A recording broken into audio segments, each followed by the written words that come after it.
పెద్దపల్లి పట్టణంలోని రైల్వే కాలనీలో ఇంటి తాళం పగలగొట్టి దొంగతనానికి పాల్పడ్డ దుండగులు 7 తులాల బంగారం, 15 తులాల వెండి, 10,000 నగదు ఎత్తుకెళ్లినట్లు సమాచారం. కేసు నమోదు చేసుకుని దర్యాప్తు చేస్తున్న పోలీసులు.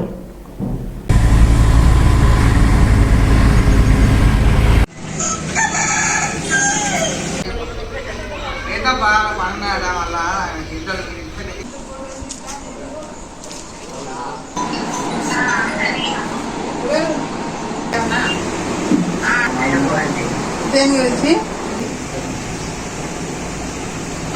దీన్ని ఎవరు చేసిన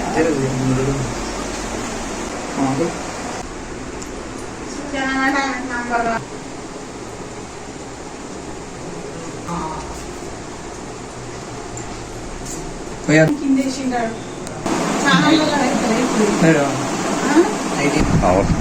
నా పేరు రమాదేవి. మేము మా పిల్లలిద్దరు ఆయన నేను ఉంటాం ఇలా.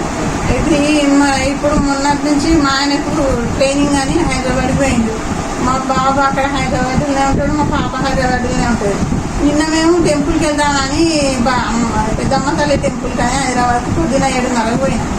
తాళం వేసిపోయినా, నేను ఆడ తాళం వేసిపోయినా. కొద్దిగా నేను పోయేటప్పుడు ఆ షాపోళ్ళు వాళ్ళందరూ చూసారు. నేను పోయినా అక్కడికి పోయి మేము మా దర్శనం చేసుకున్నాము. అక్కడ ఇంకో వెంకటేశ్వర స్వామి గుడికి పోయినాం, అన్ని పోయినాము. 6 గంటలకు మాకు మళ్ళీ ఇటు వచ్చినాం. రిటర్న్ వస్తే బస్సులు దొరకక 8 గంటలకు బస్సు దొరికింది. వచ్చినాం. ఇక్కడికి వచ్చేవారికి 5 గంటలు అవుతుంది కదా. జేవీఎస్ కాడ నుంచి ఇక్కడికి వచ్చేవారికి 12:30 అయింది. మేము ఇంటికి వచ్చి ఆ గేట్ తాళం తీసినాం.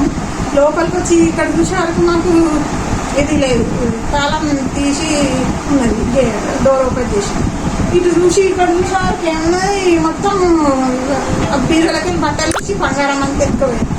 8 తులాల బంగారం, 15 తులాల వెండి, నా కొడుకు వాచి, సెల్ ఫోన్లు 6, అక్కడ వెండి కప్పు, దీపం, ముడ్డి గొలుసు, నాకు